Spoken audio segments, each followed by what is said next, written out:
Hi everyone. Sa hapon pong ito ay pag-uusapan po natin kung magkano na ba talaga yung gastos ko nitong Ford Everest na 2018 automatic transmission 2.2. So it was acquired last January 16, 2018. So yung first na schedule niya sa first 1,000 kilometers check up, actually din ko po na-acquire itong unit na to sa Ford Otis, no, sa Manila, and dinala ko yung unit dito sa Cagayan de Oro. So I think nakikita nyo naman sa video ko, may yearly po tayo na ano lang yan.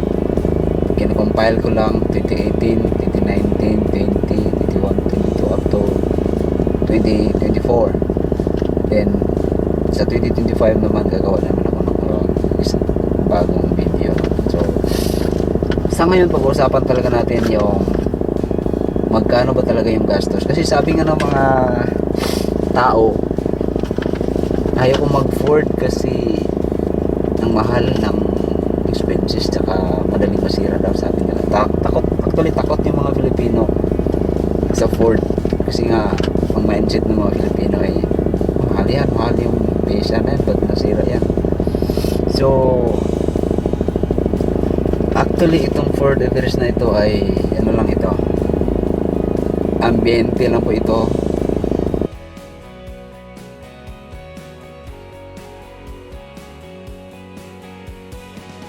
Pero automatic transmission siya, so kahit na base model lang po siya, pero kasi Everest pa rin siya, same pa rin naman ang suspension niya at saka yung rides at saka yung comfort sa pag-drive, no?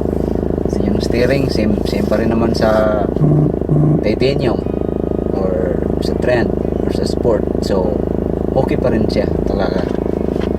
Yung locks lang talaga niya medyo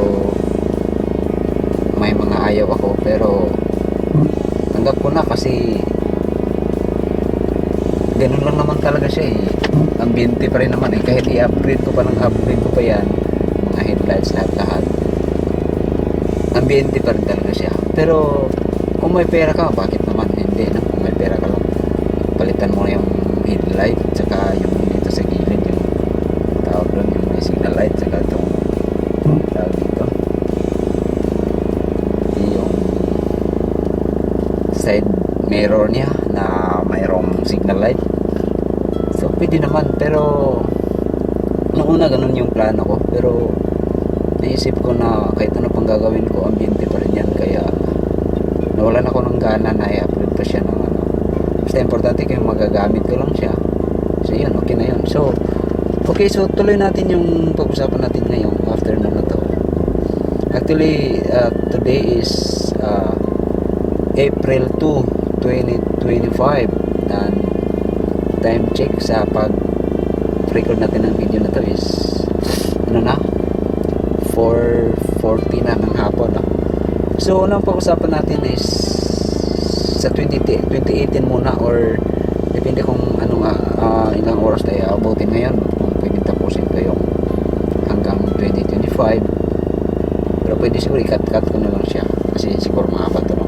So unang pag-usapan natin ay yung first niya na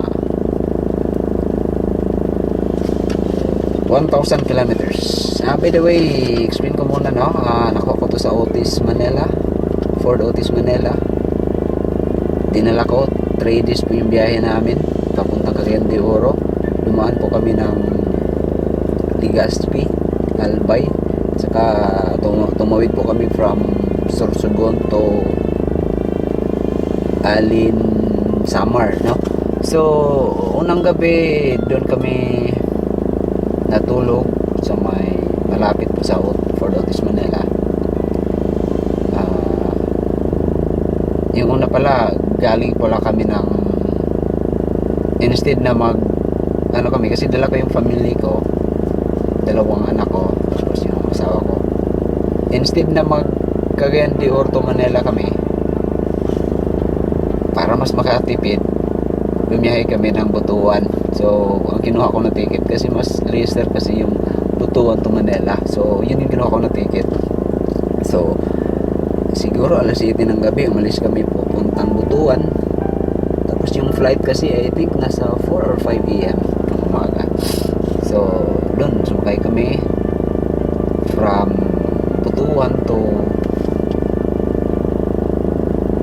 Manila para kunin itong unit na to 7 years ago, no? January 16, 2018.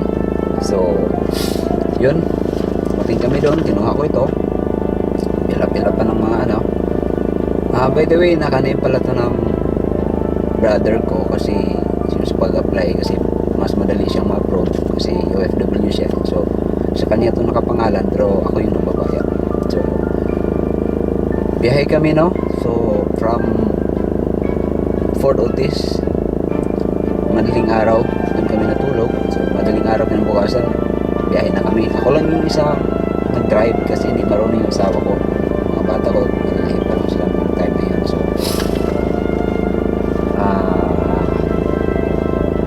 3 days po, makikita nyo yung picture doon. Ito, pero ilalagay ko lang dyan. Yan yung mga picture na yan. So tumawid kami from Sorsogon to Alin Samar. So from Matnog, no, Sorsogon, pin Alin Samar, then biyahe na naman ulit from mga Katbalugan, ano yung mga hindi ko alam yung ano, hindi ko na matandaan, pero sarap ng feeling nung ano, biyahe kami, yung first time na tinayad mo yun, bagong-bago sa sakit mo, from Luzon to Mindanao, naman po ng Visayas. So yun, kinabukasan biyahe ulit kami kasi doon kami natutulog sa Legazpi, and then papuntang Sorsogon ulit umaga yun. Then siguro mga 10 o'clock sakay na kami ng barge papuntang papuntang Alin Samar. So dumating kami siguro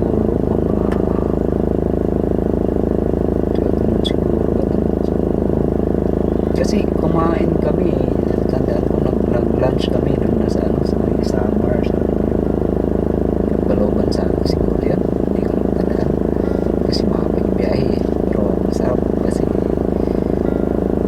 yung nag-tour kayo na hindi mo alam papuntahan nyo, ano ka lang, parang nag-trust ka lang sa Waze. Waze lang yung ginagamit ko noon kasi first time kong magbiyahe noon kasama ng family ko. So yun na.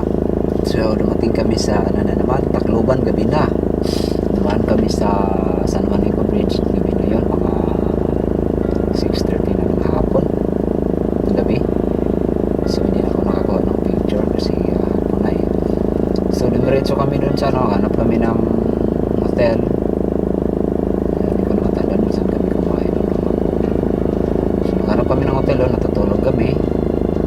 Tapos kinabukasan ulit ng maaga, biyahe na naman kami papuntang Liloan, no? Southern Leyte, para pa tawid na naman papuntang dito, papuntang Surigao, Lipata. So yun, yung picture ganito, sukay kami yung fast cut, maganda yan kasi malakas ano, mabilis tumakbo yung ano, madali na kayo makaabot sa ano. So dumating kami, pero siguro may ilang hours na kami naghihintay doon kasi napakaga kami pagdating eh. So hintay-hintay muna kami. Ito, yan, ano na, so nakalinya na rin yung ano, so ganun, tumawid kami, masaya-masaya yung mga anak ko eh, kasi siguro hindi naman siguro first time na nakasakay ng fast enough kasi naman sa Cebu kami, so kaya naman kami ng dati. Ayaw ko baka after na yun yung biyahe kami ng Bohol. So yan, masaya yung family na kayong mag ano, family, sumakay kayo ng ano, tapos dala yung bagong sasakyan.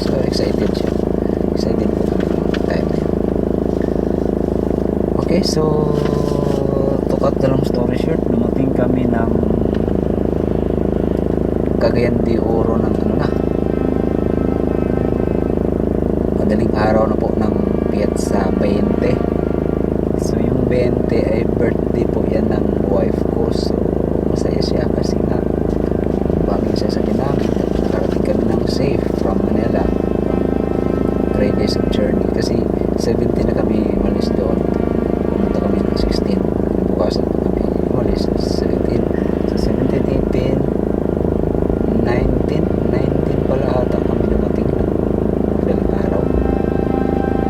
So I think kinabukasan pa pala yung birthday, hindi ko na masyado matandaan basta, kasi yung pag-alam ko 3 days siya, 3 days yung biyahe, 3 days and 3 nights yung biyahe namin. Okay, so yun na, dumating na kami. So dumating time, oras na ba? 11 minutes na. Ang abot na talaga ng usapan. So ito na nga, simula na tayo. So nakuha ko January 16, 2018. At saka kasi malayo yung biyahe niya, umabot ata ng 1,500 kilometers yung nabiyahe namin. Kasi malayo eh, from Luzon to Mindanao eh, Cagayan de Oro. So yung first ko po na 1,000 kilometers periodic maintenance schedule niya ay